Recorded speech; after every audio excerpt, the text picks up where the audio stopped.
안녕하세요. 서비스 경험 디자인 기사 실기시험 예시 문제 풀이를 위해서 다시 찾아왔습니다. 여러분 많이 기다리셨죠?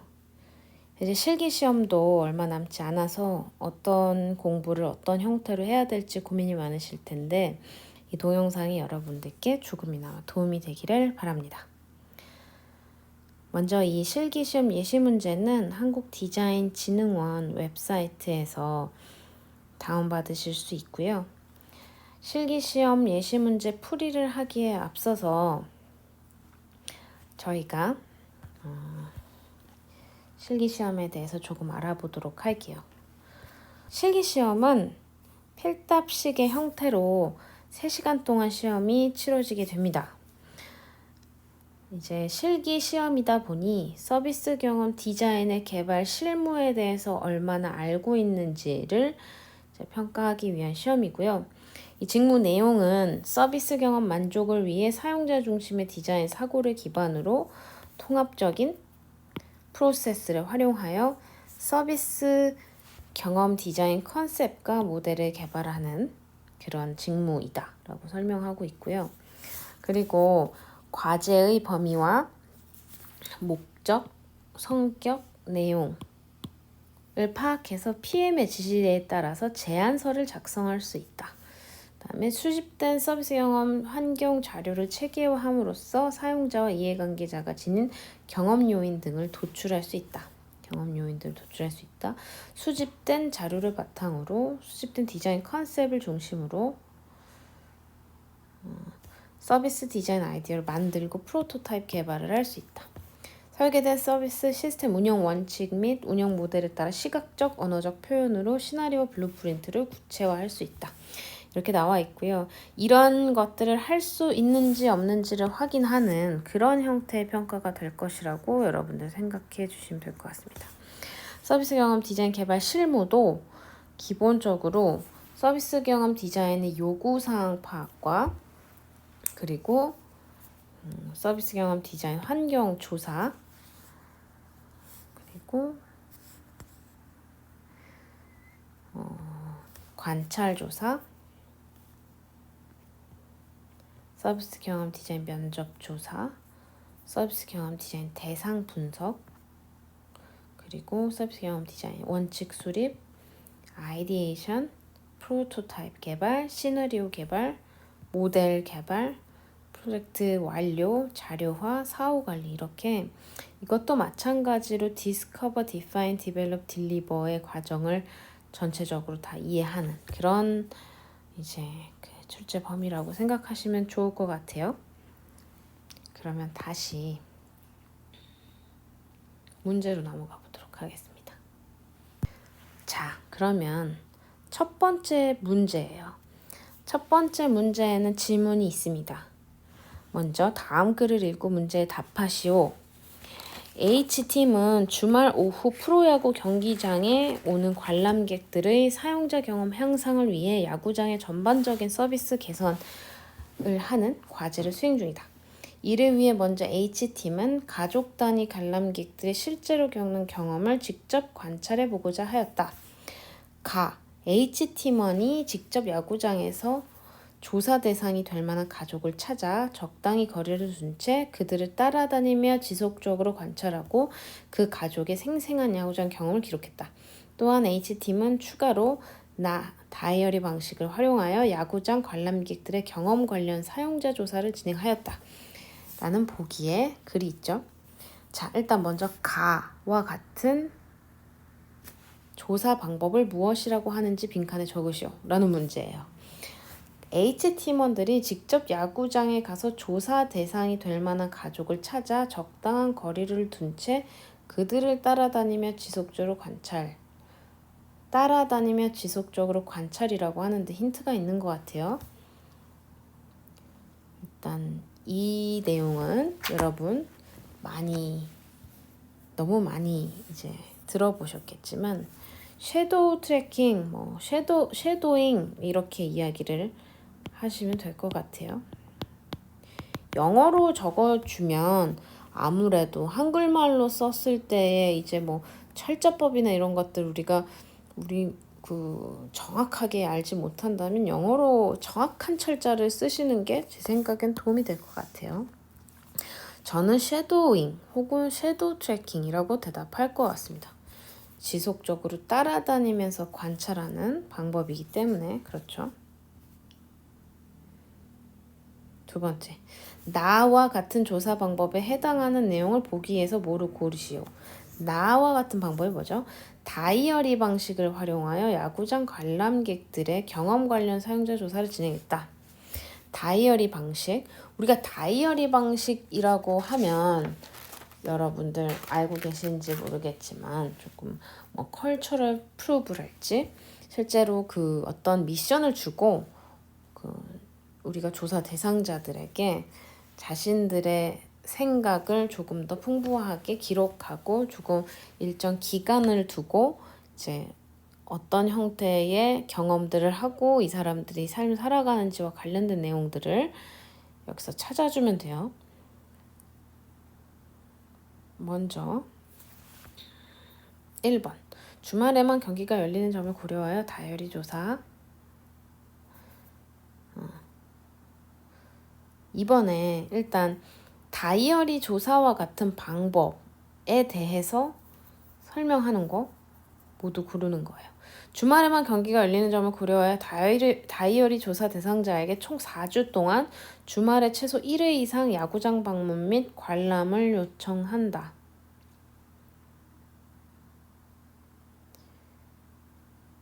그 다음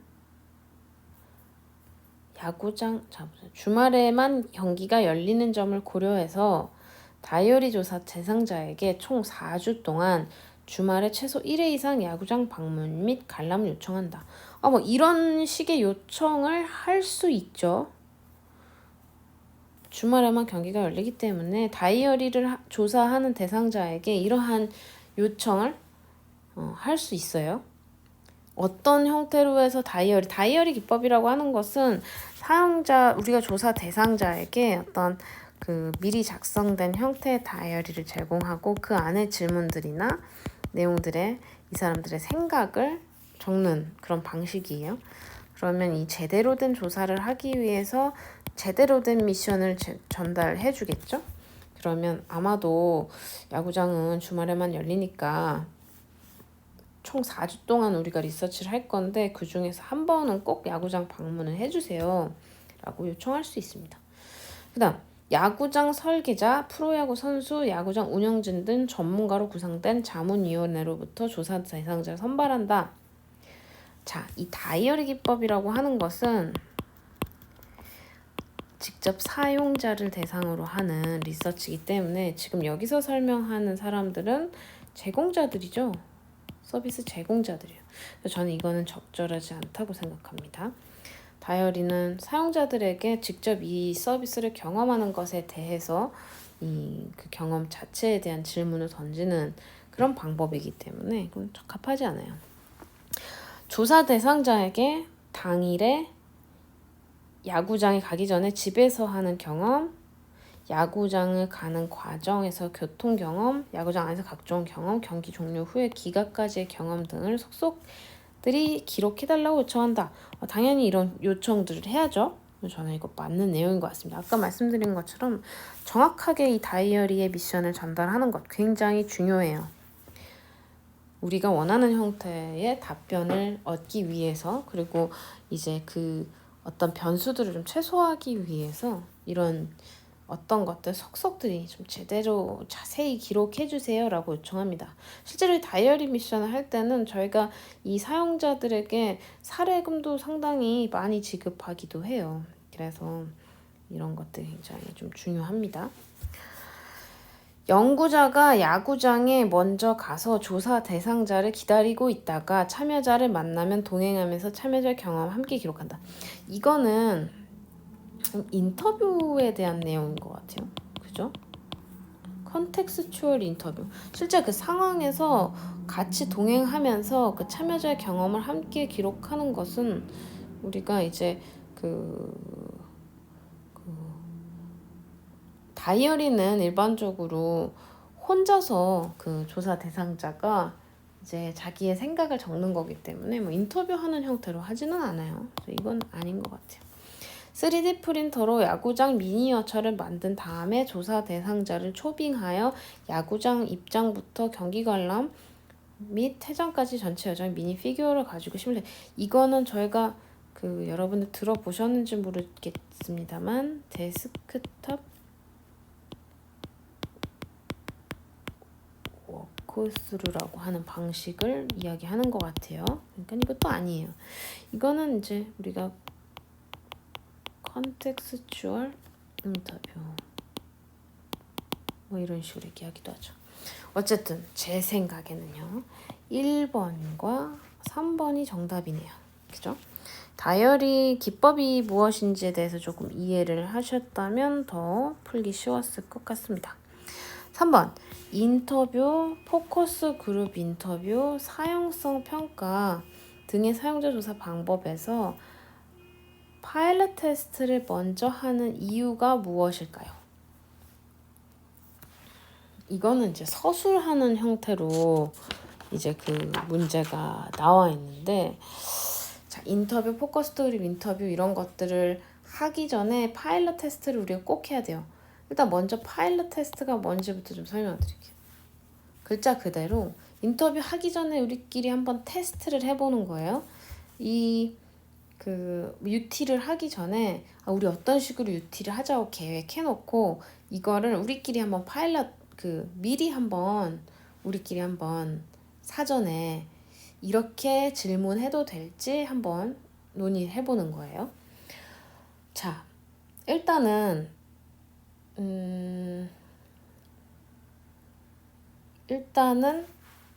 파일럿 테스트를 하는 이유. 첫 번째, 우리가 설계한, 제 생각입니다, 리서치가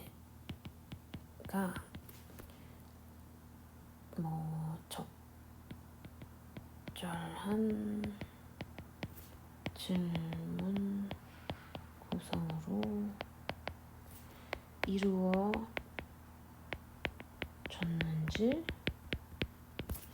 사전에 리허설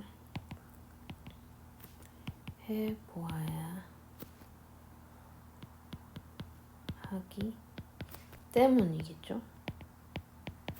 이렇게 사전 파일럿 테스트를 해보면 예를 들어서 본 조사, 인터뷰, FGI, UT, 설계의 문제점 미리 파악하고 수정할 수 있다. 항상 제가 이 파일럿 테스트를 실제 실무할 때도 되게 중요하게 생각합니다. 인터뷰 질문지 작성하는 것들은 여러분 많이 해보셨을 것 같은데, 인터뷰 질문지 작성하고 나서 꼭 이거 팀원들끼리 파일럿으로 한번 해보거든요. 내가 너무 어떤 질문을 유도하진 않았는지, 유도신문 같이 하진 않았는지, 아니면 너무 어려운 질문을 내가 이제 준비하진 않았는지, 혹은 뭔가 중복되는 질문을 하고 있진 않은지, 이런 것들 우리가 질문 제대로 만들었는지 확인해 봐서 그게 잘못된 거 있으면 실제 고객 만나기 전에 빨리 수정을 해야 되니까 꼭 필요한 과정이죠. 그렇습니다. 다음 문제로 넘어가 볼게요. 이런 식으로 작성을 하면 저는 어느 정도 정답에 가깝다라고 생각을 해요. 파일럿 테스트를 하는 이유에 대해서 설명하는 거니까요. 제 생각에는 답을 잘 쓰시기 위해서는 일단 파일럿 테스트의 목적에 대해서 한번 써주시고 뭐 때문에 하는 거다. 그리고 이걸 하면 어떤 것들에 이점이 있다.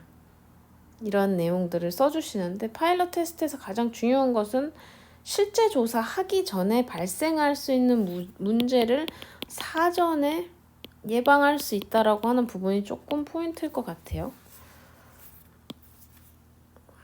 이런 어떤 핵심 키워드가 될 만한 것들을 잘 써주시면 좋을 것 같아요. 4번 문제. 자, 또 이제 질문이 나와요. K 디자인 팀은 A 대학병원의 병원 서비스 및 병동 공간 개선을 위한 서비스팀 프로젝트를 진행하게 되었다. 병원 측은 K 디자인 팀에게 서비스 아이디어 개발에 있어 환자들의 의견을 적극 반영해달라는 것과 병원의 여러 스텝 및 관계자와 협력하여 진행해 줄 것을 요청하였다. 이를 위해 K 디자인 팀은 워크숍을 기획했는데 먼저 다음과 같은 워크숍 목표를 수립하고 참고 문헌 내용을 통해 보다 구체적인 방법론을 알아보았다. 일단은 아직 그 프로젝트를 시작 단계, 이제 어떤 것을 요청했는지와 관련된 내용인 것 같아요. 볼게요. 워크숍 목표, 뭐 이런 것들이고, 보기는 이런 것들이 있어요. 일단은 제가 문제를 보고 다시 보기를 보도록 할게요. 위의 보기에서 제시된 워크숍 참가자 및 서비스 디자이너의 역할 중 옳지 않은 것은 무엇인가요? 그러면 먼저 보기를 봐야 되겠죠? 옳지 않은 거 3개를 골라서 아래 빈칸에 번호를 그 내용을 바르게 고쳐 쓰는 것까지 해야 돼요, 여러분.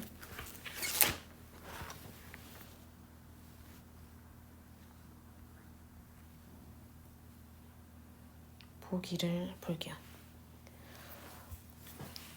먼저 속해 있는 위계 질서나 업무 방식을 적극적으로 활용한다.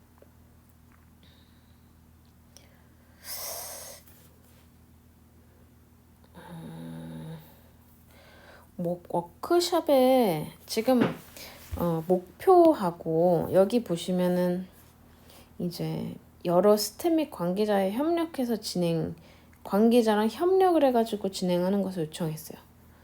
그렇기 때문에 여러 다양한 이해관계자를 서로 만나야 되고 공동의 목표 수립도 하고 참여자 사이의 다른 견해와 전문성에 대해서 이해를 해야 돼요. 다양한 이해관계자를 서로 만나야 하고요.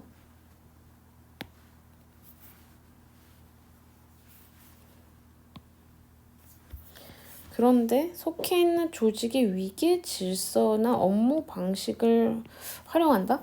이 위계 질서, 기존에 있는 위계 질서를 계속 활용한다라는 것은 사실 참여자들 사이에 다른 견해를 이해하긴 조금 제 생각에는 이렇게 좋지 않을 것 같아요. 일단은 이거는 이제 적절하지 않은 보기인 것 같고요. 개인의 고유한 경험과 전문성을 유지하고 공유한다. 이것은 맞는 얘기인 것 같아요. 일단 나의 관점, 이제 코크리에이션을 하기 위해서는 다양한 관점을 가진 사람들, 다양한 경험을 가진 사람들이 모여서 같이 아이디어를 내는 것이 중요하기 때문에 나의 고유한 경험과 전문성은 유지하되 이것을 잘 공유하는 것이 중요할 것 같아요. 이건 맞는 내용인 것 같습니다. 3번, 현실적인 한계점 및 실현 가능성을 분석하여 아이디어를 선별한다. 처음에는 사실 우리가 아이디어 개발을 하는 데 있어서 현실적인 한계점이나 뭐 실현 가능성 이런 걸 너무 먼저 선별을 해버리면 이 아이디어가 굉장히 한계를 많이 이제 느끼게 할 수 있기 때문에 이건 적절하지 않은 것 같아요. 그죠? 적절하지 않은 거. 서비스 디자이너는 참여자의 아이디어 발상을 자극하고 방향성 수립에 도움을 준다. 그렇죠? 아이디어 발상 자극하고 방향성 수립, 이게 퍼실리테이션을 하는 어떤 역할이라고 생각하기 때문에 저는 이건 맞는 것 같습니다. 예기치 못한 상황이 있더라도 계획한 모든 활동을 빠짐없이 진행해야 한다. 사실 이것은 서비스 디자인 프로젝트는 하다 보면 이제 흐름상에 별로 이렇게 불필요한 상황들이 만들어지거나 우리가 그 예상하지 못한 상황이 발생했을 때 거기에 맞춰서 좀 순발력 있게 이게 그 어떤 워크샵의 형태를 바꾸고 그 바꾼 형태로 진행하는 게 되게 중요하거든요. 그때그때 상황에 맞춰서. 알고 보니 우리가 아이디에이션 하다 보니까 이런 것들을 알게 됐고, 그리고 생각보다 사람들이 우리가 예상한 것보다 너무 지루해한다, 아니면 너무너무 재미있어 한다, 뭐 등등. 너무 적극적이더라, 아니면 너무 소극적이더라, 아니면 누군가가 갑자기 이야기를 하다 펑펑 울어서 분위기가 갑자기 이상해졌다거나 우리가 상상하지 못한 일들이 많이 발생합니다. 그렇기 때문에 무조건 이렇게 막 모든 활동을 빠짐없이 진행해야 돼. 저는 맞지 않다고 생각해요.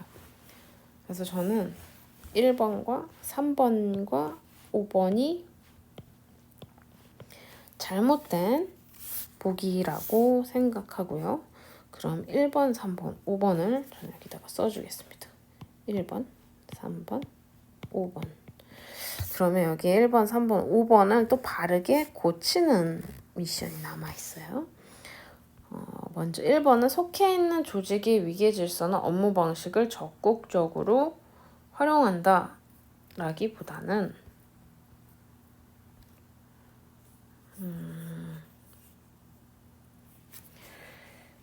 기존의 위계 구조가 있더라도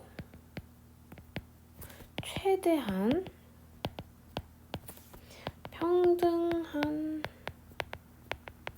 구조에서 자유롭게 아이디어를 낼 수 있도록 한다. 저는 이게 이제 맞는 얘기인 것 같아요. 자, 3번은 약간 뭐냐면 현실적인 한계점 및 실현 가능성 분석하여 아이디어를 선별한다예요. 이것은 제 생각은 이렇습니다. 아이디어를 도출할 때에는 예를 들어 현실 가능성이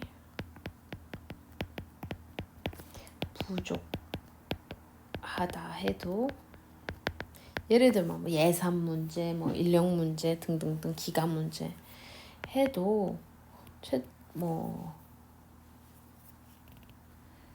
최대한 긍정적으로 받아들이고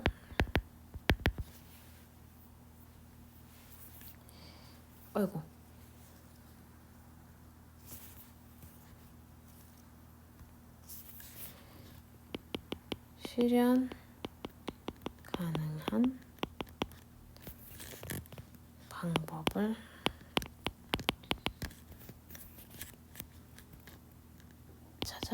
찾아본다. 아이디어를 낼 때는 조금 엉뚱한 아이디어를 낸다 하더라도 일단은 이제 최대한 많은 아이디어들이 나올 수 있도록 이렇게 서비스 디자이너들이 유도를 잘 해야 되기 때문에 저는 이 문장은 이렇게 한번 고쳐봤어요. 토시 하나 틀리지 않고 정답을 맞추기는 어려울 것 같기 때문에 어떤 필요한 단어들을 잘 써주는 게 중요할 것 같아요. 자, 5번째는 뭐였는지 볼게요. 5번째는 예기치 못한 상황이 있더라도 계획한 활동을 모두 빠짐없이 진행해야 한다라고 되어 있어요. 이거는 제가 아까 전에 말씀드린 것처럼 실제로 프로젝트를 할 때는 별의별 이제 상황들이 많이 발생하기 때문에 뭐 워크숍을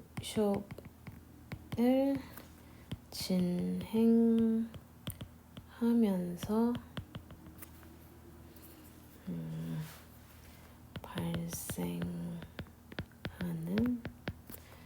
다양한 상황, 뭐 변수의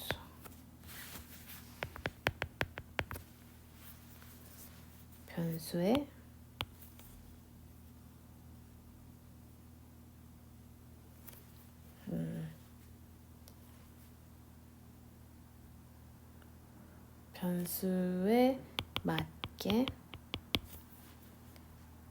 좀 유동적으로 워크숍을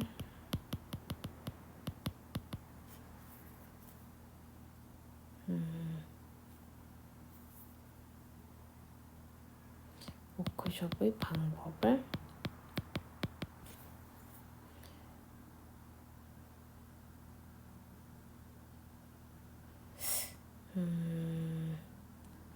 변경하여 신속히, 이거 조금 신속해야 돼요. 신속하게 대처해야 한다. 저는 이렇게 생각을 했어요. 기존의 위기 구조가 있다 하더라도 최대한 평등한 구조에서 자유롭게 아이디어를 낼 수 있도록 한다.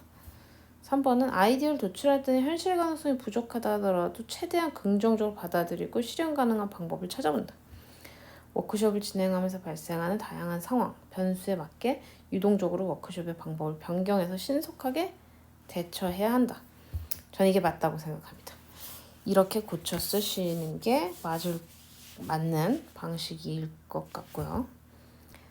그 다음 다섯 번째 문제는 보니까 이런 어떤 프로젝트 안에서 리얼 보이스를 직접 보여주는 그런 문제인 것 같아요. H팀은 구령의 1인 가구 밀집 지역의 범죄를 예방하기 위한 서비스팀 프로젝트 진행하고 있다. 아래는 이해관계자 인터뷰를 정리한 내용이다. 고령 1인 할머니, 자율방법대원, 경찰서, 경찰관, 보건소 담당자, 복지관 담당자들이 출연했어요.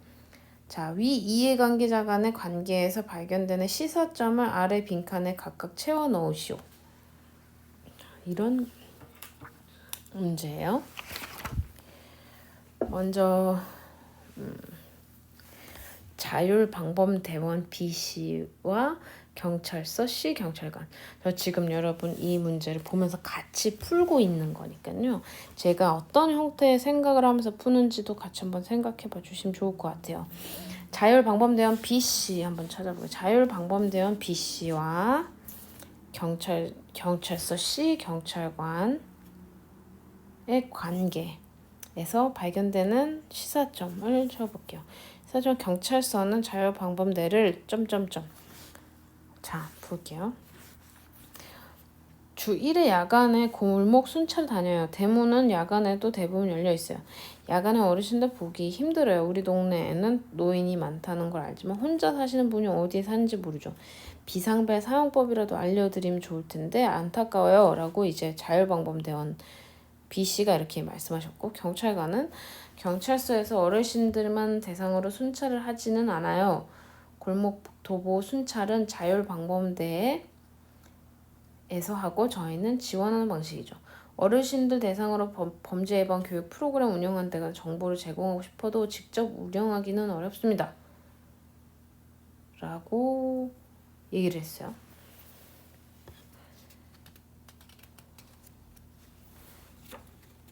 그러면 우리가 발견할 수 있는 것.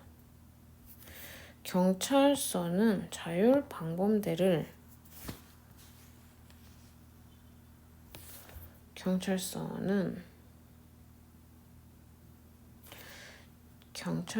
자율방범대를 지원하는 것.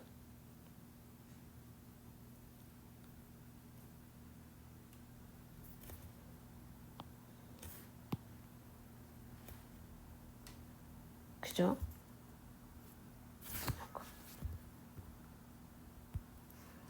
경찰서는 자율 방범대를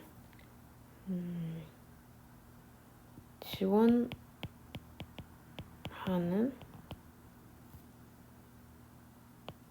것이다.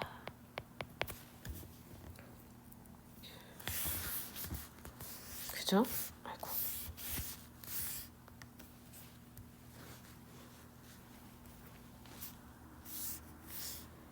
일단은 이 두 개의 대화에서는 그걸 알 수가 있어요. 여기서는 자율방범 저희는 지원하는 방식.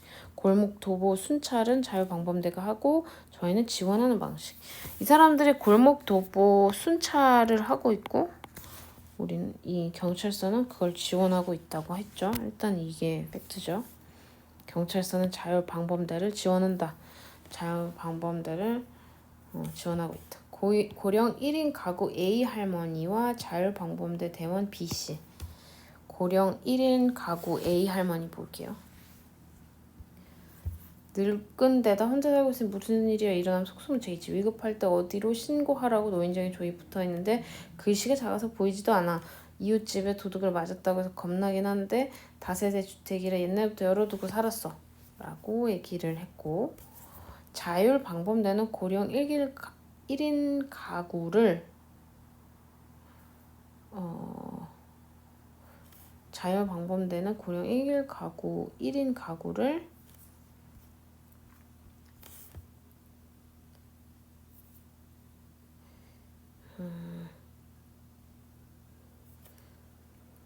여기 보면 돌보기가 어렵다고 했죠. 야간에 어르신들을 여기 고령 1인 할머니가 어르신이니까 어르신 보기 힘들어요. 우리 동네 노인들이 많다는 걸 알죠. 혼자 사시는 분들이 어디 사시는지를 모르고 있어요. 해주고 싶은 건 많은데 자율방범대는 고령 1인 가구를 돕고 싶어 하지만 만날 수 있는 방법을 모른다. 이건 만나기 쉽지 않다. 일단 팩트대로 해야 돼요. 팩트대로.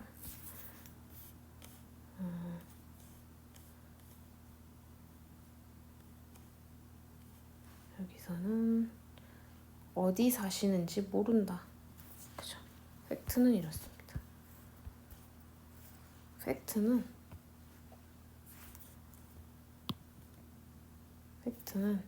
이렇게 적는 게 더 적합할 것 같아요. 어디 살고 계시는지 모르고 있다. 그 다음 고령 1인 가구 A 할머니와 경찰서 C 경찰관 보건소 담당자 D. 오케이, 여기서 우리가 아직 못 본 사람 보건소 담당자죠. 보건소 담당자 한번 보러 갑시다. 보건소에서 독거노인을 직접 찾아가는 프로그램이 있어요. 경찰에서 자료를 공유해주면 찾아뵐 때 범죄 예방에 관련된 정보도 전할 수 있을 것 같아요. 보건소에서 독거노인을 직접 찾아가는 프로그램이 있대요. 이 자율방범대원은 어디 사는지 모른다고 하셨는데 여기는 그게 있대요. 경찰에서 자료를 공유해주면 찾아뵐 때 범죄 예방에 관련된 정보도 간 김에 이것까지 전달해줄 수 있을 것 같아요 라고 얘기를 하네요. 경찰서는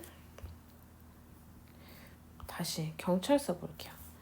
우리는 어르신 대상으로 범죄 예방 교육 프로그램 운영하는 정보를 제공하고 싶어도 직접 운영하기는 어렵습니다. 왜냐고요? 우리는 어르신만 대상으로 순찰을 하지 않기 때문이죠. 자율방범대는 저희가 지원만 하고 있어요. 어르신 대상으로 경찰 예방 교육 프로그램 운영하거나 제공 싶어도 직접 운영하는 것까지는 경찰관들은 긴급 출동 같은 것들을 많이 하니까 아무래도 이런 일만 하고 있을 수는 없을 것 같아요. 경찰서는 고령 1인 가구에게 교육을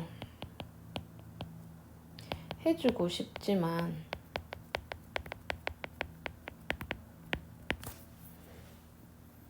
뭐 다양한 이유가 있겠지만 실정상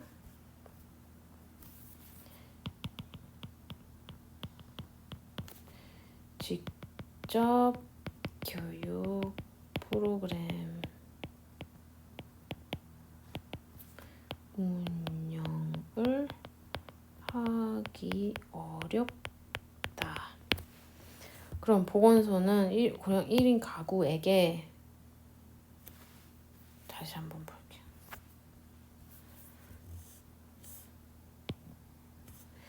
직접 찾아가는 프로그램이 있대요.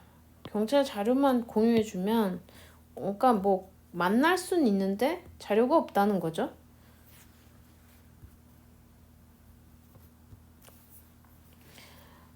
에게 직접 만나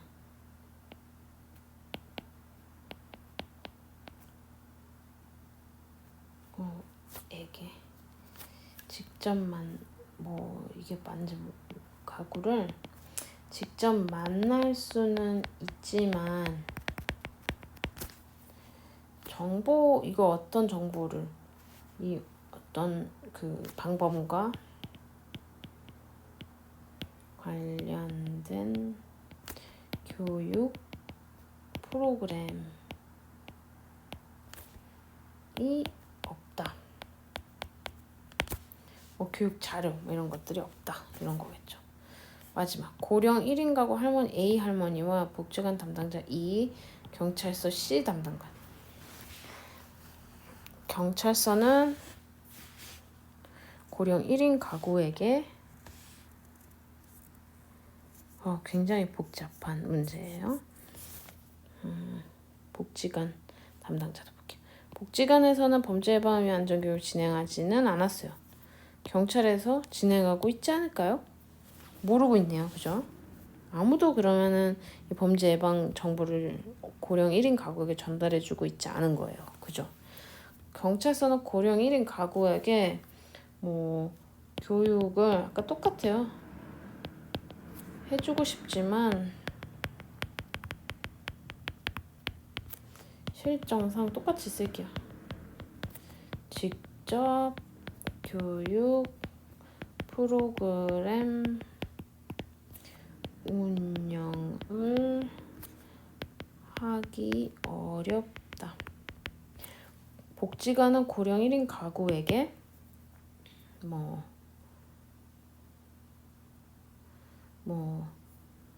또 교육을 이분들은 다시 볼게요.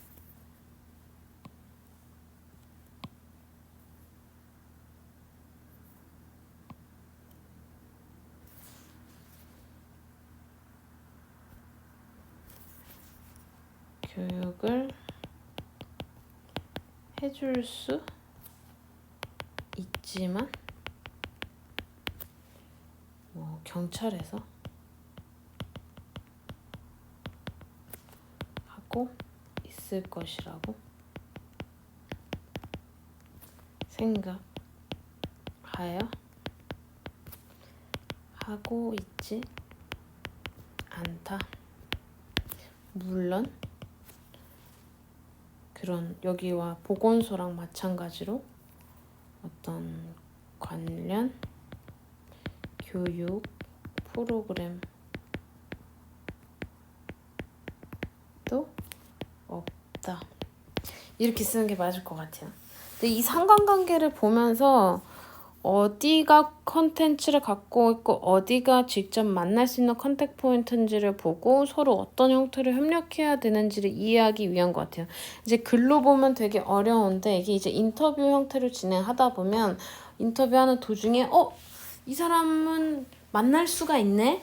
이 사람은 교육 자료를 갖고 있네? 하면서 거기에 해당하는 이제 필요한 것들을 서로 주고받을 수 있게끔 해주겠죠? 그거를 이해하기 위해서 그러니까 어쨌든 인터뷰를 하고 나면 거기서 이제 실제로 이야기했던 거 우리가 뭐 왜곡해서 해석하지 않고 그대로 거기서 일어난 일들을 어떻게 발견하는지를 파악하는 문제였어요. 이렇게 5번째 문제까지 풀어보았습니다. 감사합니다.